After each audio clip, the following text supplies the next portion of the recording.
Vamos a orar antes de comenzar, ¿sí? Oremos. Señor Dios Todopoderoso, te damos gracias, Padre, por este tiempo que nos permite, Señor, estar en tu presencia. Padre, yo quiero pedirte que seas tú quien nos hable en esta noche. Padre, te pido que tú quites mis propios pensamientos, que podamos sumergirnos en tu palabra y que podamos levantarnos de este lugar sabiendo que tú has hablado a nuestras vidas y a nuestros corazones. Y Padre, yo quiero pedirte por cada una de las personas que están aquí en esta noche y que seas tú, Señor, quien trate con cada uno de nosotros en el lugar donde estamos. Y Padre, te damos gracias porque es tu promesa que a donde hay 2 o 3 reunidos en tu nombre, ahí estás tú. Y Padre, te damos gracias porque tú estás en medio nuestro en esta noche. Padre, es por eso que queremos dejar este tiempo en tus manos y te pedimos esto en el nombre de tu Hijo amado Jesús. Amén.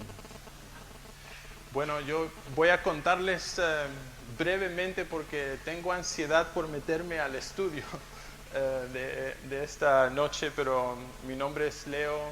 Yo nací aquí en Argentina, en Mendoza. A los 10 años, conocí al Señor a los 6 años y a los 10 años mi familia se mudó a Estados Unidos y yo crecí en Estados Unidos. Y hace unos 13 años atrás volví de vacaciones a Mendoza y sentí de parte del Señor un llamado para volver a Mendoza y específicamente enseñar las Escrituras. Y me tomó unos 3 años tomar la decisión definitiva de venir, pero conocí a mi esposa en ese lapso. Fui a una escuela de ministerio y me preparé y nos casamos con Sol, mi esposa, y a los 4 meses de casarnos vinimos a Mendoza. Mi plan original era estar unos 3 años y volverme a Estados Unidos. Tenía mi carrera, una empresa donde ya estaba trabajando y estaba bien, y entonces yo pensé, bueno, voy a responder a este llamado de parte de Dios, pero lo voy a hacer por 3 años. Y entonces vine a la iglesia de un tío mío y pensé, lo voy a ayudar a él por 3 años y me vuelvo. Y 1 año y medio dentro de nuestro viaje acá, ya estando acá en Argentina, ayudando a este tío, a él le agarra un cáncer terminal, y el Señor decide llevárselo a casa. En unos 4 meses, fue algo rápido. Y hubieron un montón de preguntas y pensamientos en mi mente. Uno de ellos era: me equivoqué, no tendría que haber venido, esto no era de Dios. Fue mis propias emociones que me trajeron acá. Y cuando mi tío falleció, la iglesia comenzó a tomar otro rumbo que no era lo que yo pensaba que debía de llevar. Entonces, de repente...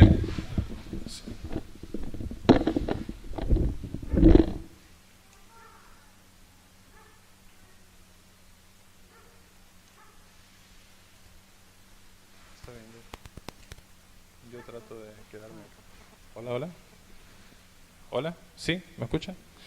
Bueno, la iglesia comenzó a tomar un rumbo que no era donde yo me sentía cómodo. De repente empezaron a haber imposiciones de mano, personas caer al piso y eran cosas con las cuales yo no estaba cómodo, no coincidía con mi enseñanza de las Escrituras y entonces pensamos con mi esposa volver a Estados Unidos, que nos habíamos equivocado en venir, que Dios no nos había llamado. Y uno de mis maestros del Instituto Bíblico en Estados Unidos, y es mi mentor, me dijo: Leo, ¿por qué no empezás un estudio bíblico en tu casa? Simplemente empiecen un estudio vos y tu esposa y veamos qué es lo que Dios hace. Y fue lo que hicimos. En el 2008 comenzamos un estudio bíblico en un pequeño apartamento y en el transcurso de 1 año ya no cabíamos en el apartamento. La habitación matrimonial y otra pequeña habitación que teníamos era los cuartos de escuela dominical, y la cocina, living y comedor, que era todo un mismo lugar, era el lugar de reunión. y entonces no tomó mucho que se llenó y ya no entrábamos, y entonces alquilamos un lugar en el 2009 donde está la iglesia actualmente. Hace como unos 3 meses comenzamos a hacer 2 servicios, uno en la mañana y en la noche, porque por la gracia de Dios continúa llegando personas a la iglesia. Es una iglesia de unas 100 personas más o menos, y los números no son importantes, pero pienso cómo pasamos muchas veces por dificultades, y es en esas dificultades donde Dios se hace presente muchas veces, aún en nuestras dudas, aún nosotros pensando tal vez me equivoqué, o yo no tendría que estar acá, o a mí no me llamó nadie. Y es ahí donde Dios se hace presente en nuestras vidas. Y es de esta forma que comienza la carta de Santiago, que es lo que vamos a estar viendo en estos días. Lo que hago es enseñar la Biblia expositivamente, voy verso por verso, y entonces es lo que quiero hacer con ustedes en esta semana, y vamos a ver la carta de Santiago completa. Y vamos a ver los primeros 11 versículos en esta noche. Y antes de meternos, quiero dar una pequeña introducción a la carta. Esta es la carta de Santiago, es lo primero que se escribió del Nuevo Testamento. Y hay diferentes Santiagos o Jacobos en las Escrituras. Hay 4 que se mencionan, y no voy a mencionar a cada uno y dónde se menciona por un tema de tiempo, pero uno de los Jacobos o Santiago que menciona las Escrituras es el medio hermano de Jesús. Y yo personalmente, con otros comentaristas, estamos de acuerdo, y yo pienso que fue él quien escribió esta carta, el medio hermano del Señor Jesús, quien también después en el libro de Hechos se convierte en uno de los líderes de la iglesia, o no solamente uno de los líderes, pero yo creo que el líder. Y yo sé que hay toda una iglesia tradicional que se aferra a Pedro como el líder, pero lo que hemos leído el libro de Hechos sabemos que hubieron otros hombres, y Jacobo fue como el líder de la iglesia. Y si han leído el libro de Hechos, en el capítulo 15 hay un concilio. Esta carta seguramente se escribió antes de ese concilio, porque Santiago no menciona lo que determinaron en ese concilio. Entonces podemos más o menos deducir la fecha que fue escrito la carta de Santiago, y lo más seguro que fue antes de ese concilio, ya que él no la menciona, y es algo muy importante que obviamente él no dejaría de mencionar, al menos que hubiese escrito la carta antes de ese concilio. Entonces podemos ponerle una fecha más o menos entre el año 44 y el año 49 después de Cristo, la fecha de esta carta. Santiago va a escribir esta carta a un grupo de personas muy particular, porque él los va a mencionar como las tribus, y entonces esto es algo que vemos en el Nuevo Testamento, es al pueblo judío, se lo está escribiendo a judíos, al pueblo de Israel. Pero lo interesante es que él menciona que este pueblo está disperso. Y esta palabra dispersa significa que están por todos lados, en diferentes países. Y nosotros sabemos el por qué estos judíos están en diferentes lugares, en diferentes países. La razón es que, y una vez más, si hemos leído el libro de Hechos, ¿qué sucede después que apedrean a Esteban con la iglesia? Sí, viene una persecución, muy bien. 10 puntos, no sé si le dan puntos, pero puntos para la hermana. Sí, hay una persecución, y el fruto de esta persecución es que los judíos son dispersos por todo el mundo. Miren, nosotros ahora tenemos imágenes de los refugiados, ¿no? Si han visto los noticieros estos últimos meses, tenemos algunas imágenes. Podemos imaginarnos lo que estas personas pasaron, tener que salir de su hogar con lo puesto, muchos de ellos, dejar su trabajo, dejar su confort, y ir a otros países a tener que aprender un idioma nuevo, a comenzar su vida de nuevo otra vez. Y esto para mí hace interesante esta carta que Santiago le va a escribir, hace al grupo de personas que van a recibir esta carta especial, y lo que él dice aún más, porque teniendo en mente lo que estas personas han padecido, y y Santiago va a comenzar a hablarles a estas personas acerca de las pruebas. Y creo que nos va a dejar a nosotros una gran enseñanza. Alguien dijo una vez que nos encontramos en uno de 3 lugares. O estás dentro de una prueba, y voy a definir una prueba como una dificultad externa que no nace de tu interior, pero nace desde afuera hacia adentro, como puede ser la pérdida de un trabajo, la salud, algo que no te esperabas. Y entonces alguien dice, o estás dentro de una prueba, o estás saliendo de una prueba, o vas camino hacia una prueba. Estás en uno de los 3 lugares. Y entonces no importa dónde estés, es bueno tomar notas y que nosotros podamos entender lo que es una prueba y qué es lo que nosotros tenemos que hacer cuando nos encontremos en una prueba. Pero les pregunto, porque quiero dejar esto claro, ¿a cuántos de ustedes les gustan las pruebas? Levanten la mano. Me parecía, que menos mal. Si no, les iba a decir, saquen un papel, vamos a tomar una prueba. La verdad es que a ninguno de nosotros nos gustan las pruebas. Y yo espero que al final de esta noche nosotros podamos tener una perspectiva diferente de los que son las pruebas y que no las veamos como algo tan malo. Creo que las pruebas son buenas. Creo que las pruebas son necesarias. Creo que necesitamos prepararnos para atravesar las pruebas. Teniendo esto en mente, vamos a ver hoy, y quiero destacar algunas cosas de Santiago antes de meternos en el primer versículo.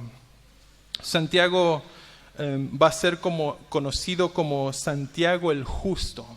La historia nos dice que Santiago tenía sus rodillas como las rodillas de camello de tanto orar.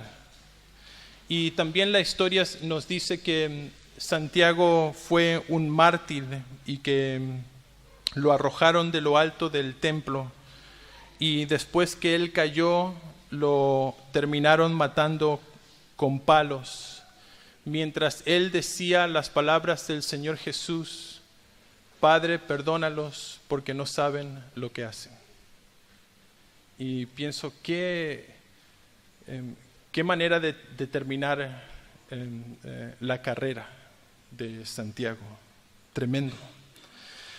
Pero nosotros también sabemos que este Santiago, hermano, medio hermano del Señor Jesús, porque Santiago es producto de María y José, el Señor Jesús es producto del Espíritu Santo y María. Cuando él creció con Jesús, e incluso cuando el Señor Jesús comienza su ministerio, Jacobo no creía en Jesús. Y tenemos en el Evangelio de Juan, en el capítulo 7, una pequeña reseña de esto.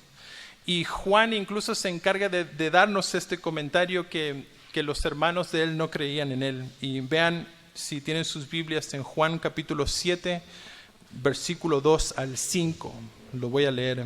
Dice: estaba cerca la fiesta de los judíos, la de los tabernáculos, y le dijeron sus hermanos: sal de aquí y vete a Judea, para que también sus discípulos vean las obras que haces, porque ninguno que procura darse a conocer hace algo en secreto. Si estas cosas hace, manifiéstalas al mundo.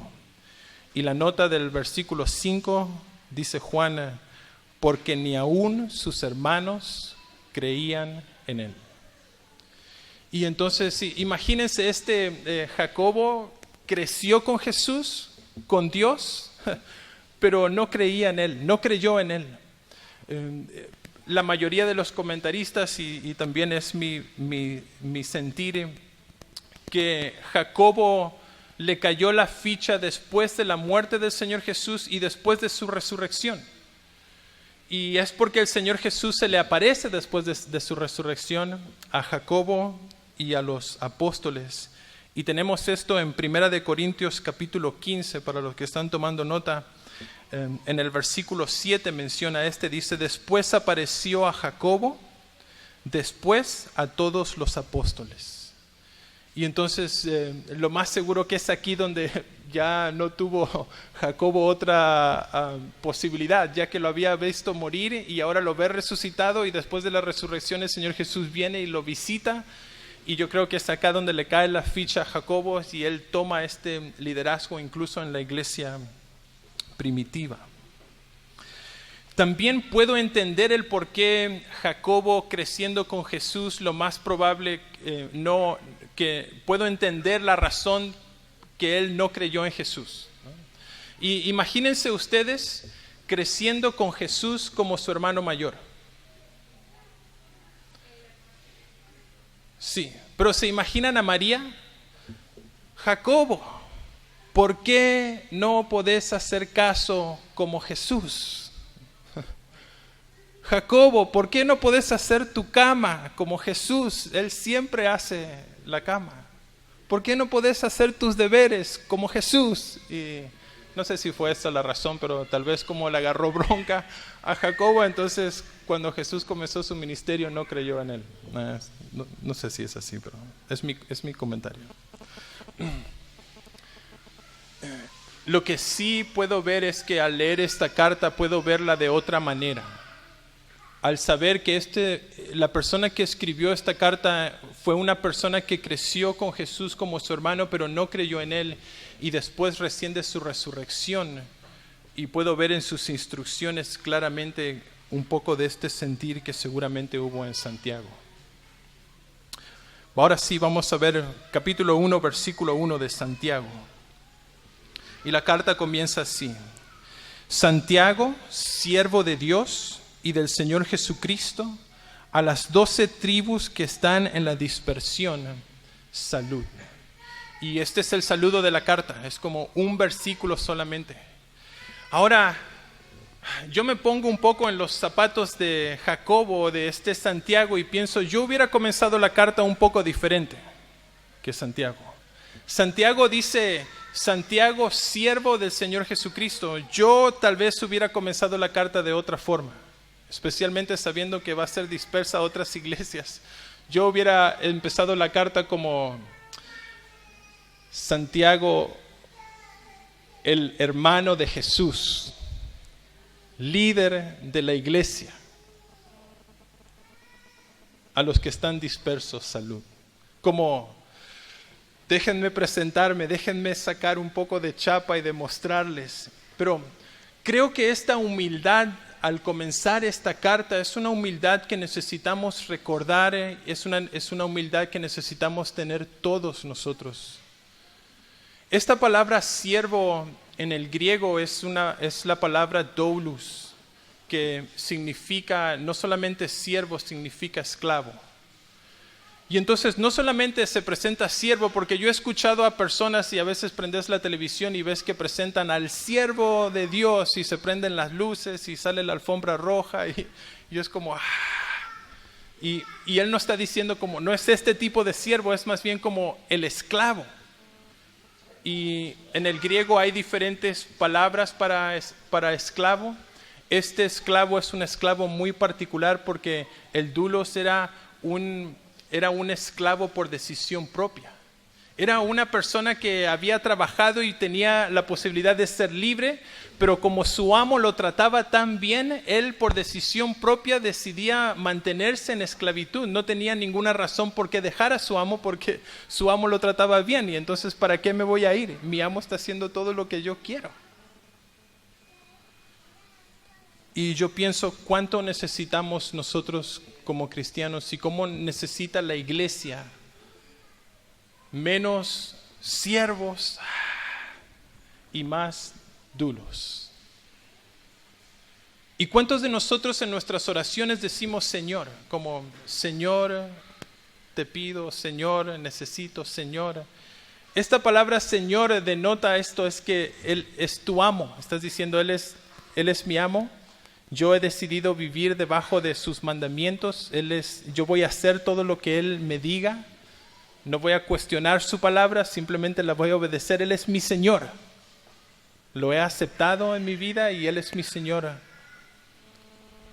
Y Santiago comienza esta carta diciendo esto: yo no soy la persona importante aquí. Yo soy un simple esclavo de Dios y del Señor Jesucristo. Y después nos deja saber a quién les está escribiendo. Les está escribiendo a los judíos que están dispersos. Y a estos judíos Él les manda saludos.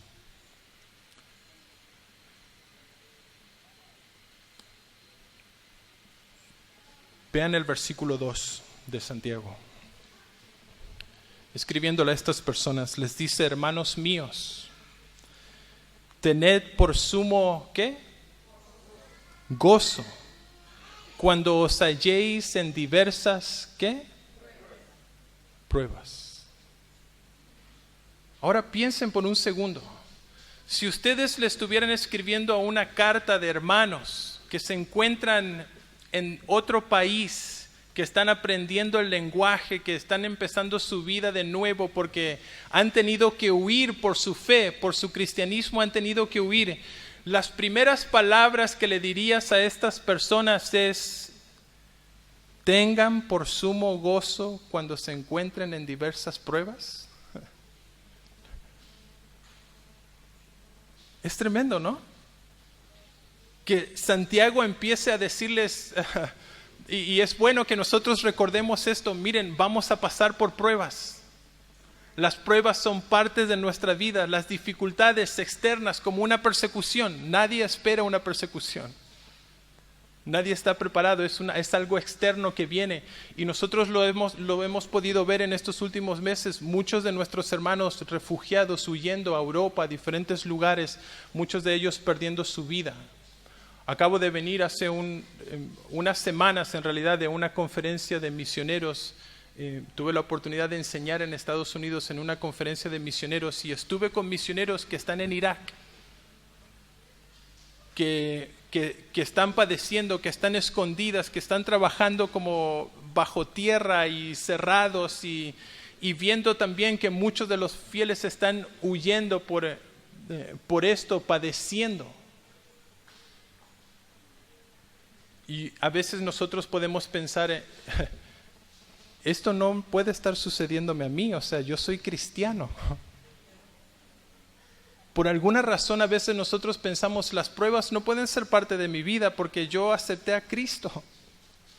Incluso desafortunadamente hay iglesias y movimientos completos que presentan un evangelio que te dice, pare de sufrir. O sea, y de repente leemos las escrituras y Santiago dice, muchachos, no es que van a pasar en algún momento por pruebas, sino que denlo por sentados. Se van a encontrar en pruebas. Y las pruebas van a venir de diferentes tamaños y de diferentes colores, porque él dice, cuando se encuentren en diversas pruebas. Ni siquiera podemos decir son 1, 2, 3, es como un montón de pruebas. Grandes, chiquitas.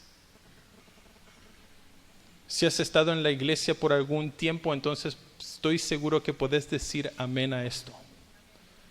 Sí, hemos y pasamos por pruebas. Y entonces, sabiendo que pasamos por pruebas y que vamos a pasar por las pruebas, es bueno que podamos pensar y que podamos ver las pruebas tal vez de una forma diferente. Porque muchas veces las pruebas son nada más y nada menos que la voluntad de Dios en nuestras vidas. Mencionaba Marcos, el pasaje de Marcos en la alabanza, y el Señor Jesús les dice a sus discípulos, muchachos, súbanse a la barca y vayan al otro lado. Y en el medio, ¿qué sucede? Una tormenta.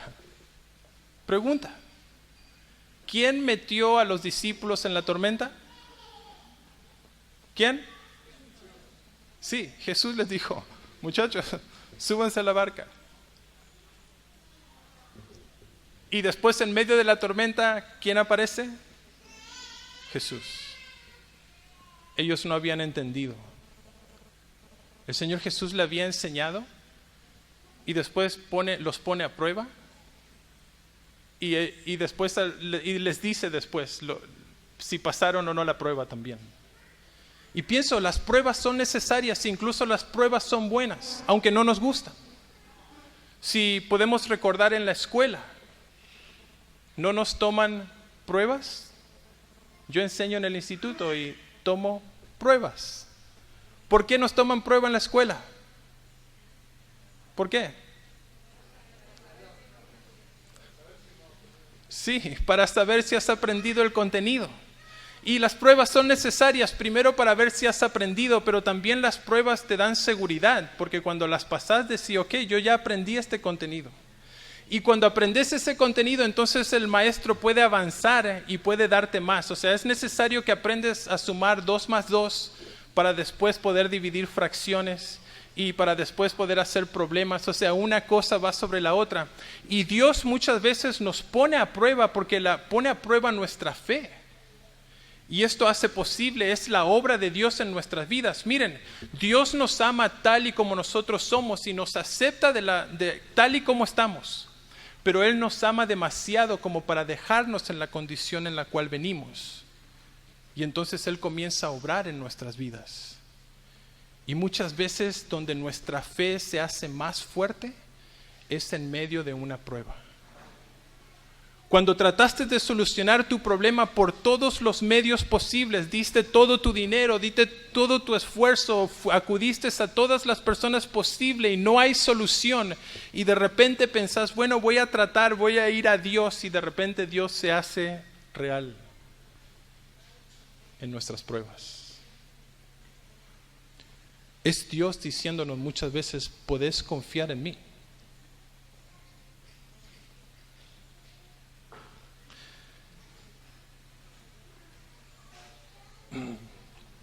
Yo puedo pensar en pruebas que he atravesado en estos últimos años, aún como pastor de una iglesia. Hace unos 5 años atrás, Beto, que es ahora mi pastor asistente, llegó a nosotros o llamó para darnos la noticia que su hija Mayra, de unos 4 años, le acababan de diagnosticar leucemia. Que los médicos le habían dicho de que no le podían dar ninguna seguridad de que Mayra iba a vivir. Y recuerdo lo que fue eso para mí, porque no sabía qué decirle a Beto.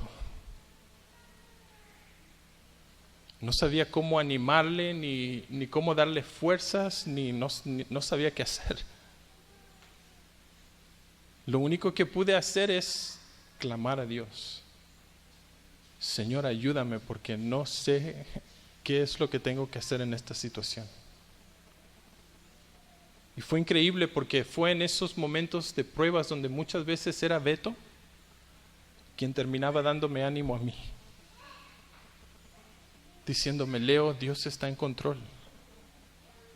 Le hemos entregado esta situación a Dios.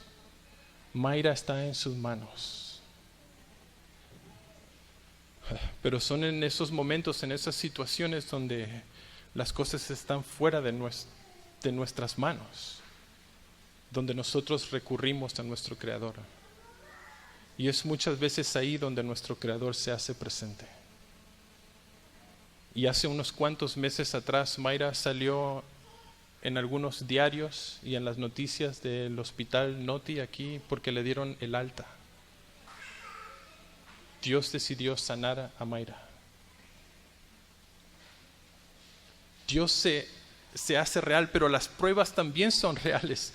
Miren, entre medio de la sanidad de Mayra, el hermano de Beto, Tito, que estaba apartado, que en realidad le habíamos hablado del Señor y él no quería saber nada, entró con su bebé en el hospital con un tumor en su cabeza. Y una vez más en terapia intensiva oraba y le clamaba al Señor diciendo, Señor, yo no sé qué decirle. Él ni siquiera te conoce. Pero fue ahí en terapia intensiva donde Tito y Tatiana, su esposa, aceptaron al Señor. Y Dios decidió llevarse a Jeremías a casa. El bebé falleció. No todas las veces Dios se hace presente como nosotros queremos que Él se haga presente, pero Él se hace presente. Hoy en día Tito y Tatiana están caminando fielmente con el Señor. Pero las pruebas son una realidad. Es increíble que Santiago le diga a un grupo de personas que ya se encuentran en pruebas, que les diga, muchachos, tengan por sumo gozo cuando se encuentren en esas pruebas. Y si yo estuviera recibiendo la carta de Santiago y yo fuera uno de estos dispersos, tal vez pensaría en mi mente, claro, vos podés decir eso porque vos no estás pasando por lo que nosotros estamos pasando. ¿Cómo podés decirnos que tengamos gozo? Una vez más, esto es algo que solamente Dios puede hacer. Beto y Tito, ambos, me han contado una y otra vez cómo Dios se hizo presente y les dio paz. Incluso se encargaron de hablarle a otras personas del Señor en medio de toda esta dificultad. Podemos tener gozo, no es que no podemos llorar como cristianos, pero sí es que Dios puede hacer algo sobrenatural. Y miren, lo hizo con el apóstol Pablo también, porque él escribió una buena parte de sus cartas desde la cárcel. Incluso a los filipenses les va a decir, muchachos, tengan gozo, y lo va a escribir desde la cárcel. Y regocíjense conmigo porque yo estoy orando por todos ustedes. Y uno puede decir, ¿cómo puede tener gozo? ¿Cómo puede estar regocijándose si se encuentra en la cárcel? Pero es posible, en nuestras pruebas podemos regocijarnos. La próxima vez que estés atravesando una prueba, pensá, yo puedo tener gozo en medio de esto. ¿Cuántos de nosotros nos anotamos a las pruebas? ¿Verdad que ninguno de nosotros? Pero las pruebas son necesarias. Todos nosotros tuvimos un compañero en la escuela. ¿Se recuerdan cuando la maestra decía van a tener una prueba? Y de repente llegaba el día de la prueba y comenzaban a pasar las horas del reloj y parecía que la maestra se había olvidado de la prueba y todos nosotros estábamos comenzando a sentirnos alegres. Pero de repente uno de nuestros compañeros, por lo general, o compañera, por lo general ese compañero o compañera tenía lentes, de repente levantaba la mano, ¿no? Y cuando él levantaba la mano, el resto de nosotros, los que, bueno, yo por lo menos que no era de los más estudiosos, empezaba como, ¿qué estás haciendo, no? Después de la escuela te la voy. Todavía no era, no, sí ya era cristiano, pero... porque no nos gustan las pruebas y entonces él le recordaba, maestra, se recuerda que teníamos, y la maestra, sí, saquen la hoja y el papel que vamos a dictar la prueba y todos como, no puedo creer. Tendríamos que darle gracias a ese compañero porque él hizo posible de que nosotros pudiéramos avanzar en nuestro conocimiento. Que pudiéramos apoyarnos en aquello que la maestra nos había dado y prepararnos para después continuar avanzando en nuestro caminar. Y yo pienso en las pruebas como en nuestro cristianismo de la misma forma. Es necesario que pasemos por pruebas porque nuestra fe se pone a prueba y nosotros podemos salir preparados y entonces Dios puede darnos más. En lo poco has sido fiel, en lo mucho te pondré. ¿Por qué las pruebas? Versículo 3 de Santiago. Sabiendo que las pruebas de vuestra fe produce, ¿qué? Paciencia. ¿Por qué las pruebas? Porque las pruebas nos preparan, las pruebas nos ejercitan. Jesús nos ama demasiado como para dejarnos en la condición en la que estamos y entonces Él hace lo que nosotros no haríamos por nuestros propios medios. Él nos somete a las pruebas. Él nos dice, súbanse a la barca y vayan al otro lado. Y Él sabe que en el medio va a haber una gran tormenta. Esta palabra paciencia aquí en este versículo es la palabra griega hupomone, que no significa paciencia como, bueno, me siento en una reposera o en la pileta y descanso. Es una paciencia que significa estar bajo presión, significa aguante, resistencia, constancia.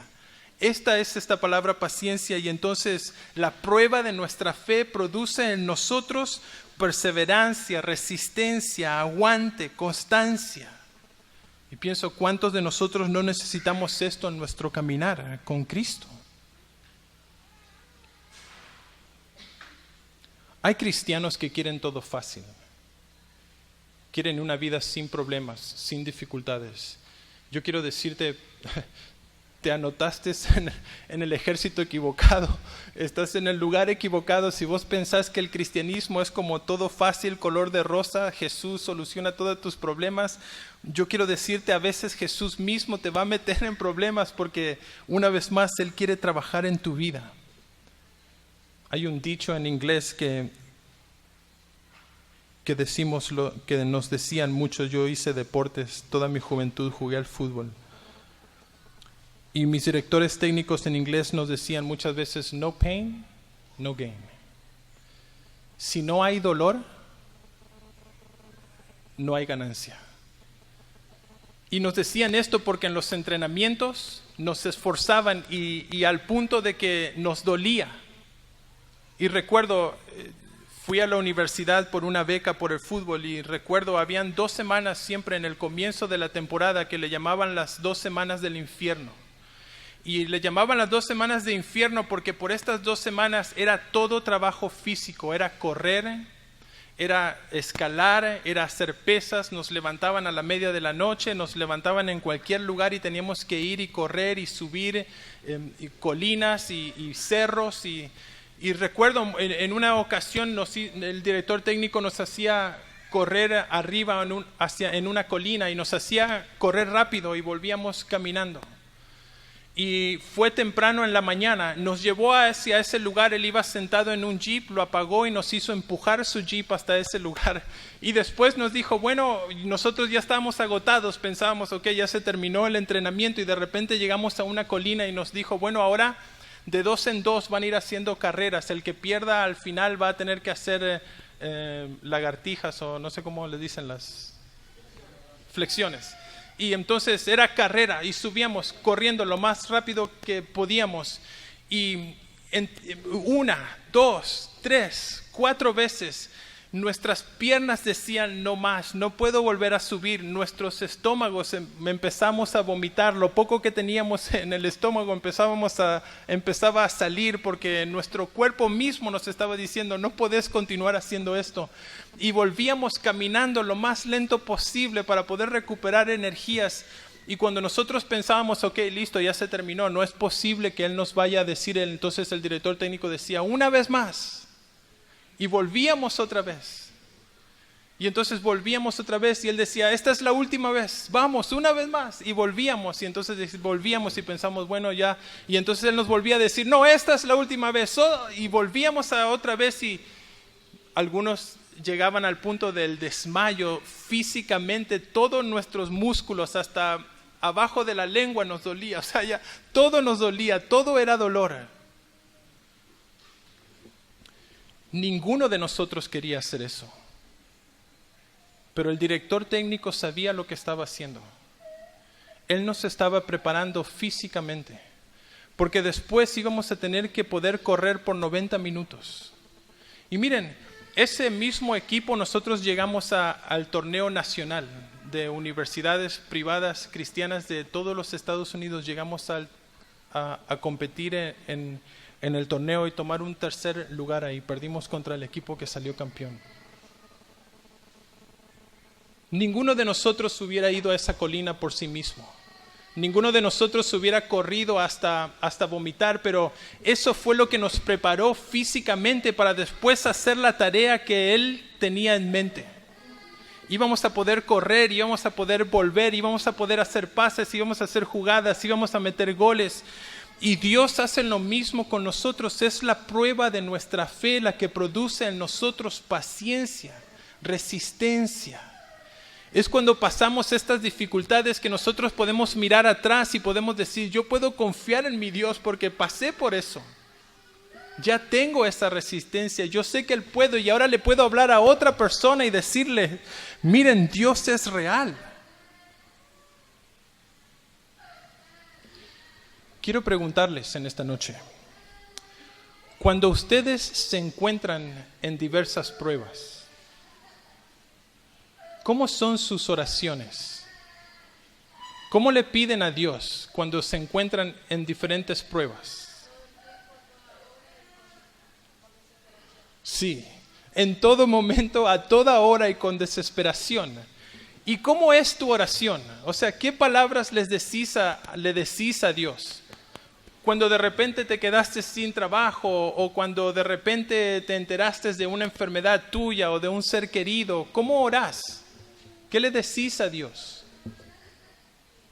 Les pregunto para que me respondan, Sí, ruego y súplicas. Les voy a dar un ejemplo. Vamos a decir que un hermano de la iglesia acaba de perder su trabajo. ¿Cómo orás por él? ¿Qué le decís a Dios? Sí, Señor, provéele un trabajo.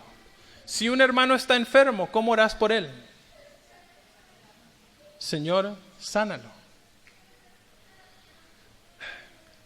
La próxima vez que nos encontremos en una prueba, la próxima vez que algún hermano de la congregación se encuentre en una prueba, quiero que piensen en que pueden orar, Señor, dale trabajo, o Señor, sánalo. Pero piensen en esto que Santiago va a decir aquí en este próximo versículo, en el cual Santiago va a decir, miren, pídanle a Dios sabiduría. Y yo pensaba cuando leía este pasaje, cuando yo me encuentro en pruebas, ni se me ocurre pedirle a Dios sabiduría. Yo quiero que Dios me saque de la prueba. Yo quiero que me dé el machete para que yo pueda atravesar esta prueba lo más pronto posible y con los daños menos posible. Yo quiero pasar la prueba sin dolor. Quiero subir la colina, pero que no me duela nada. O sea, quiero que Dios me provea el ascensor o un vehículo para subir y bajar. Pero la realidad es que cuando estamos en las pruebas, Dios está obrando y es bueno que nosotros le pidamos a Dios sabiduría. ¿Por qué? Porque necesitamos entender muchas veces, Señor, ¿qué estás haciendo? ¿Qué querés hacer en mi vida? ¿Hay algo que yo tengo que aprender acá? ¿Hay algo que yo tengo que hacer en esta circunstancia? Por favor, mostrame, necesito sabiduría. Y nosotros sabemos que el principio de la sabiduría es ¿qué? Es el temor a Dios. Y la sabiduría no es solamente inteligencia, la sabiduría es saber tomar las decisiones que Dios quiere que nosotros tomemos. Y eso es difícil, especialmente cuando nos encontramos en una prueba. Tomar la decisión que Dios quiere que nosotros tomemos, porque ninguno de nosotros quiere subir la colina. Todos queremos la salida. Versículo 5 dice, si alguno de vosotros tiene falta de sabiduría, pídala a Dios, el cual da a todos abundantemente y sin reproche, y le será dada. Y pienso cuánto necesitamos nosotros de esta sabiduría. Y es necesario que la pidamos a Dios, y me encanta que Dios dice, yo se las voy a dar. ¿Y cómo nos las va a dar Dios? ¿Cómo dice que no? Sí, pero ¿cómo nos las va a dar? Abundantemente. No sé ustedes, pero yo necesito sabiduría. La necesito abundantemente porque muchas veces no sé qué hacer. No sé qué es lo que Dios quiere hacer en ciertas circunstancias de mi vida. A veces dudo, a veces no estoy seguro. Y es por eso que nosotros necesitamos ir a Dios y le necesitamos pedir, Señor, dame sabiduría. Se la tenemos que pedir a Él. Y me encanta esta nota de Santiago, dice que Él nos la va a dar abundantemente y sin reproche. Yo tiendo a reprochar cosas a las personas. Y muchas veces, como nosotros le reprochamos cosas a las personas, pensamos que Dios hace lo mismo con nosotros. Incluso algunas personas tienen miedo. Hace una semana hablaba con alguien en la iglesia que me decía, Leo, yo he fallado tanto que me da vergüenza venir a la iglesia. Yo creo que Dios ya no me puede ayudar tanto, ya me ayudó y me alejé y me volvió a ayudar y me volví a alejar y me da vergüenza venir a la iglesia. Yo le decía, mira Dios, y esto me reconforta porque Él dice, te lo voy a dar abundantemente y sin reproche. Yo pienso en mi propia vida, ¿cuántas cosas Dios puede reprocharme a mí? ¿Cuántas pruebas fallé? ¿En cuántas pruebas no me saqué un 10, ni un 9, ni un 8, ni siquiera un 7? Mis notas estuvieron más cerca de 3, 2, 1, 0. Y si a alguien Dios le puede reprochar algo, es a mí. Y no me vean a mí, porque Dios estoy seguro que también les puede reprochar a ustedes algunas cosas. Pero me encanta que Dios nos dice, yo te voy a dar abundantemente y lo voy a hacer sin reprocharte nada. Y nos será dada. Versículo 6 dice, pero pida con fe, no dudando nada, porque el que duda es semejante a la onda del mar, que es arrastrada por el viento y echada de una parte a otra. Y no piense pues quien tal haga que recibirá cosa alguna del Señor. El hombre de doble ánimo es inconstante en todos sus caminos. Y vaya si necesitamos sabiduría, pero necesitamos pedirla con fe. Les pregunto, ¿cómo viene la fe? Sí, viene por el oír y el oír la palabra de Dios. Y necesitamos ir a Dios, necesitamos confiar en Él, necesitamos confiar en su palabra, porque muchas veces vamos en oración, pero vamos pensando, seguramente Él no me va a escuchar, o seguramente Él no me está escuchando a mí, o seguramente Él tiene mucho que reprocharme, entonces mi oración ni siquiera llega al techo. Pero hermanos, necesitamos confiar. Si su palabra dice que Él te va a dar sabiduría abundantemente, y te la va a dar sin reproche, ¿eso significa qué? Que te va a dar sabiduría abundantemente y sin reproche. Entonces pedila a Dios, pedila con confianza, no dudes, porque es su palabra. Y Él te la va a dar y te la va a dar abundantemente. Pero si no lo hacemos, si no tenemos fe, si no podemos depositar nuestra confianza en la palabra del Señor Jesús, entonces terminamos siendo cristianos como altos y bajos. Hoy te amo, Señor, mañana te odio. Hoy amo a mi hermano, mañana no tanto. Hoy voy a la iglesia, mañana no. Como inconstantes. No pienses ni por un segundo que vas a recibir la sabiduría de parte del Señor si es tu pensamiento, tu razonamiento, si no puedes depositar tu fe y tu confianza en su palabra o en Él. Y es interesante que va más allá porque dice, el hombre de doble ánimo es inconstante en todos sus caminos. Y yo puedo ver esto en muchas personas. Inconstantes. Si algo recomiendo a las personas de mi iglesia, incluso a la enseñanza, algunos que estoy discipulando, yo les digo, lo más importante en el cristianismo es la constancia. Necesitas ser constante. Dios hace el resto, vos simplemente mantenete constante.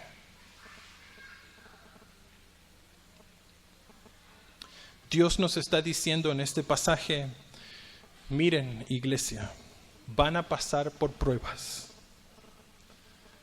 Dios nos dice, miren, cuando ustedes estén en las pruebas, pidan sabiduría. Y cuando ustedes la pidan, pídanla confiando en mí, porque yo se las voy a dar y se las voy a dar abundantemente. Necesitamos sabiduría para poder atravesar esa prueba. Él nos dice, no dudes, no me cuestiones. Yo estoy en control. Y hasta que el Señor venga por nosotros, vamos a atravesar las pruebas. Yo espero que la próxima vez que te encuentres en una prueba, las puedas ver de una forma diferente. Puedas pensar, esto no es tan malo como parece. Dios está haciendo algo aquí. Seguramente Él quiere hacer algo en mi vida o tal vez en la vida de alguna persona a mi alrededor. Hablaba con uno de los muchachos de nuestra iglesia que tenía a su hijo en neo, acababa de nacer y esta última semana, el sábado le dieron de alta, el domingo estuvo en la iglesia y estuvo una semana en neo Y en el transcurso de esa semana me juntaba con él a orar y a ver cómo estaba. Y él me decía, Leo, ¿sabes que con mi esposa estamos orando y leyendo la Biblia como no lo hacíamos hace mucho tiempo? Y ahora cuando estamos ahí en Neo, estamos orando no solamente por Jeremías, pero estamos orando por todos los bebés. Y estamos orando por los enfermeros y los doctores. Y yo pensaba dentro mío, bueno, tal vez esta es la razón por la cual Jeremías está ahí. Dios los está poniendo a prueba, está trabajando en sus vidas, pero al mismo tiempo Dios está obrando en la vida de otros bebés, de enfermeros y de doctores por intermedio de ello. A veces no es lo que Dios, simplemente lo que Dios quiere hacer en nuestras vidas, pero tal vez a veces hay cosas que Dios quiere que nosotros hagamos en las vidas de otros y nosotros no tocaríamos esas vidas al menos que nosotros nos encontráramos en la prueba. Y me encantó que el domingo me dijera, Leo, le dieron de alta a todos los bebés que entraron con Jeremías. Y yo decía, Dios es bueno. Porque hizo que no solamente nosotros como iglesia oráramos por Jeremías, pero de repente empezamos a orar por todos los bebés que se encuentran con Jeremías también. Y los médicos y los doctores y las enfermeras. Las pruebas son difíciles. Nadie quiere tener a un hijo en Neo. Pero yo espero que la próxima vez que te enfrentes a pruebas diversas, difíciles, puedas pensar y ver más allá de la prueba en sí. Y puedas pensar, tal vez Dios está haciendo algo aquí. Y si no entendés lo que Dios está haciendo, entonces es un buen momento para pedirle a Dios sabiduría. Señor, mostrame qué es lo que querés hacer. La próxima vez que nos encontremos en una prueba podemos pensar, Dios tiene un propósito para todo esto. Dios está haciendo algo aquí. No lo entiendo, tal vez no entiendo lo que Dios está haciendo, entonces le voy a pedir a Él sabiduría. Y le voy a pedir sabiduría sin dudar, porque yo sé que Él me la va a dar y me lo va a dar sin reprocharme nada. Es tan necesario que cuando miremos nuestras pruebas podamos mirarlas en un panorama eterno de las circunstancias. Vean el versículo 9, dice, el hermano que es de humilde condición, gloríese en su exaltación. Y va a hablar del hermano pobre, y vean el versículo 10 y 11 que va a hablar de los ricos también. Dice, pero el que es rico en su humillación, porque él pasará como la flor de la hierba, porque cuando sale el sol con calor abrasador, la hierba se seca, su flor se cae y perece su hermosura, su hermosa apariencia.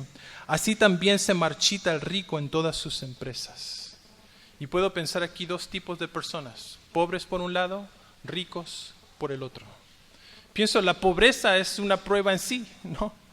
Es como, ¿y qué sucede? Y yo soy misionero, entonces los misioneros somos pobres, ¿no? Es como, si sos misionero, sos pobre. No es verdad. Pero tendemos a pensar, y todos nosotros, consideramos que podríamos estar un poquito mejor económicamente, ¿no? ¿Hay alguien aquí que no le gustaría tener unos 4,000, 5,000 pesos más mensuales? ¿No? Sí, todos nos, yo quiero. Pero el pobre, cuando nosotros tenemos necesidades, especialmente necesidades económicas, pensamos, bueno, si yo tuviera más dinero, entonces seguramente todos mis problemas se irían. Pero no es verdad. Y el pobre tiende a pensar, bueno, mi confianza está si tuviera más. Pero nuestra confianza tiene que estar puesta en el Señor. Yo quiero decirte en esta noche, no importa si tenés mucho, si tenés poco, vas a pasar por pruebas igual. Pero es bueno que tengamos una perspectiva eterna. Me encanta lo que el Señor Jesús le dice a la iglesia de Esmirna en Apocalipsis 2:9. El Señor Jesús le dice a esta iglesia, yo conozco tus obras y tu tribulación y tu pobreza.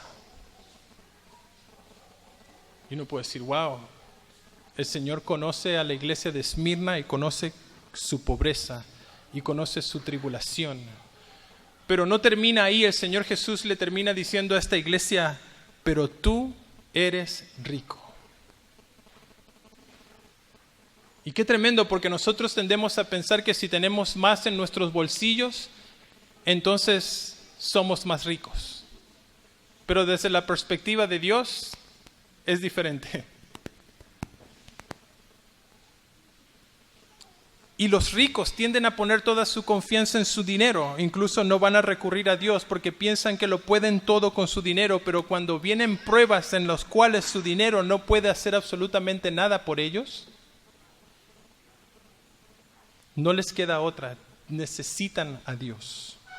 Y me encanta lo que el Señor Jesús les dice a otra iglesia en Apocalipsis capítulo 3. Y les voy a leer del versículo 15 en adelante. Le dice a esta iglesia: yo conozco tus obras, que ni eres frío ni caliente. Ojalá fueses frío o caliente, pero cuanto eres tibio y no frío ni caliente, te vomitaré de mi boca. Porque tú dices: yo soy rico y me he enriquecido, y de ninguna cosa tengo necesidad. Y no sabes que tú eres un desaventurado, miserable, pobre, ciego y desnudo. Qué diferente es la perspectiva de nuestro Señor en cuanto a las riquezas. Nosotros pensamos que el dinero lo es todo. El dinero no es nada.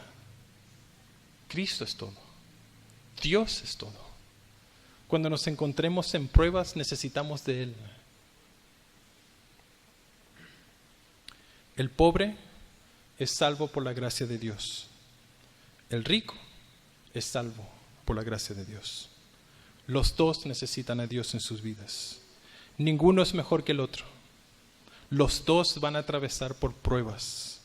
Los dos necesitan sabiduría para atravesar las pruebas. Los dos pueden tener gozo cuando se encuentren en diversas pruebas. La prueba de ambos y de la fe de ambos va a producir en ellos resistencia, paciencia.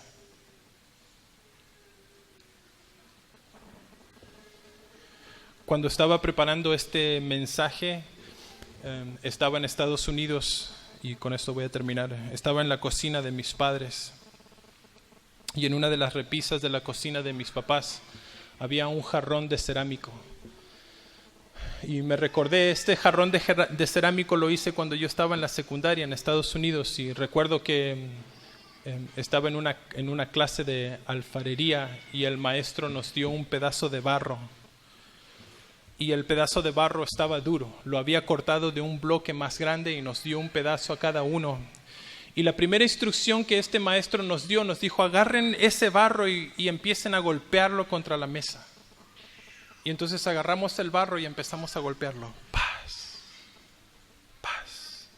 Yo no sabía lo que estaba haciendo. El maestro sabía exactamente lo que estaba haciendo. Era necesario golpear el barro para que el barro se hiciera más blando y entonces pudiera ser un barro moldeable. Pero yo me imagino lo que el barro me habría dicho si el barro pudiera haber hablado en ese momento cuando yo lo estaba agarrando y lo estaba golpeando contra la mesa. Paz, paz.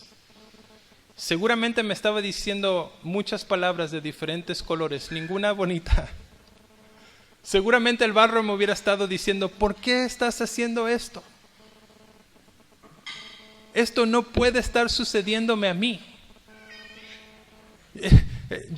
Yo no merezco esto. Y después de golpearlo, el maestro nos hizo poner ese pedazo de barro en una rueda que daba vueltas. Y entonces nos enseñó a poner presión en ese barro. Y mientras daba vuelta, de repente ese barro que al principio daba vuelta así como... no tenía ninguna forma, era un simple pedazo de barro. De repente, cuando empezamos a ponerle presión al girar, comenzó a tomar una forma redonda. Y le teníamos que echar agua al barro y poníamos presión y pedazos de barro quedaban en nuestras manos y los sacábamos y continuábamos poniéndole más presión y de repente se hizo un círculo y después el maestro nos enseñó a poner presión en el centro de eso y de repente se hizo una cavidad y de repente empezó a mirarse como un recipiente, como un jarrón. Y saqué pedazos de ese barro y me imagino lo que el barro me habría dicho en ese momento: ¿qué estás haciendo? ¿Por qué estás sacando esto? Y yo le habría dicho: yo no sé, el maestro me dijo, él sabe lo que está haciendo. Y si él dice que tengo que sacarte esto, entonces es que necesitas salir de tu vida. Y después de haber quitado y de haber puesto, no se crean que ese jarrón quedó muy bonito, porque yo trataba de hacer lo que más podía, pero al final quedó un recipiente y agarré pedazos de ese barro y le hice una manija y de repente ahora ese pedazo de barro tenía una forma, era un jarrón. Pero tuvo que pasar por diversas pruebas, dificultades, presiones, cosas que hubieron que sacar, cosas que hubieron que poner. Y después de dejarlo a secar por 1 o 2 días así solo, el maestro nos dijo algo que yo no sabía, pero él nos dijo, ahora ese barro tiene que ir a un horno a altas temperaturas, prueba de fuego. Y el barro fue a un horno. No me acuerdo cuántos grados, pero era mucho, por un buen tiempo. Pero fue recién después de eso que el barro salió de ese horno, que entonces estaba listo, estaba preparado. Ahora podía ser usado. Ahora podés echarle agua, podés usarlo, ahora puede ser parte de una cocina. Y yo pienso, Dios hace esto con nosotros. Las pruebas son necesarias. A veces Dios nos está moldeando y Dios quiere usarnos. Por eso Dios te ama tal y como estás, pero te ama demasiado como para dejarte en la condición en la que estás, y es por eso que atravesamos las pruebas. Oremos. Señor Dios Todopoderoso, te damos gracias, Señor, por tu palabra. Te damos gracias, Señor, porque es viva, porque es eficaz. Porque realmente tu palabra penetra hasta lo más profundo de nuestro ser e incluso discierne nuestros pensamientos. Y Padre, yo quiero pedirte por cada uno de nosotros que estamos aquí en nuestra noche, especialmente por aquellos que tal vez han pasado o están pasando pruebas en este momento. Señor, yo quiero pedirte que tú derrames sobre ellos de tu sabiduría.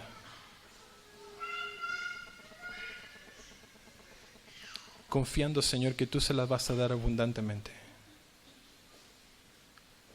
Padre, también pienso en aquellos que tal vez acaban de atravesar pruebas. Incluso el hacer un campamento en sí muchas veces trae diversas pruebas. Quiero pedirte, Padre, que tú continúes derramando de sabiduría sobre ellos, que puedan ver que estas pruebas tienen un propósito y que tu propósito es eterno. Tú tienes la eternidad en mente. Nosotros miramos el ahora, el hoy, el ya, y queremos la solución ahora, pero tú ves el panorama completo. Tú sabes exactamente lo que estás haciendo en la vida de cada uno de nosotros. Y por eso te pido, Señor. Y si hay algunos en esta noche que tal vez no están en una prueba ni acaban de salir de una prueba, pero van camino hacia una prueba, entonces quiero pedirte, Señor, que tu palabra, lo que hemos visto en esta noche, pueda quedar guardado en sus corazones para que puedan ponerlo en práctica cuando se encuentren en la prueba.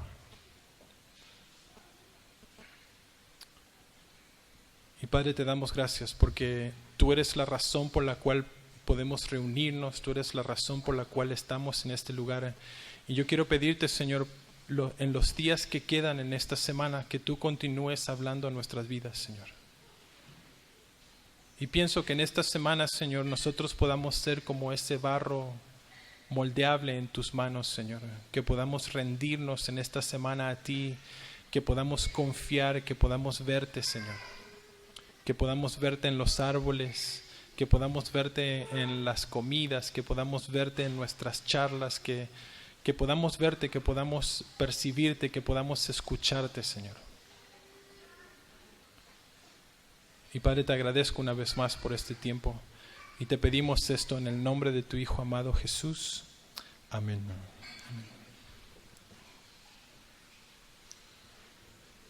Que Dios les bendiga.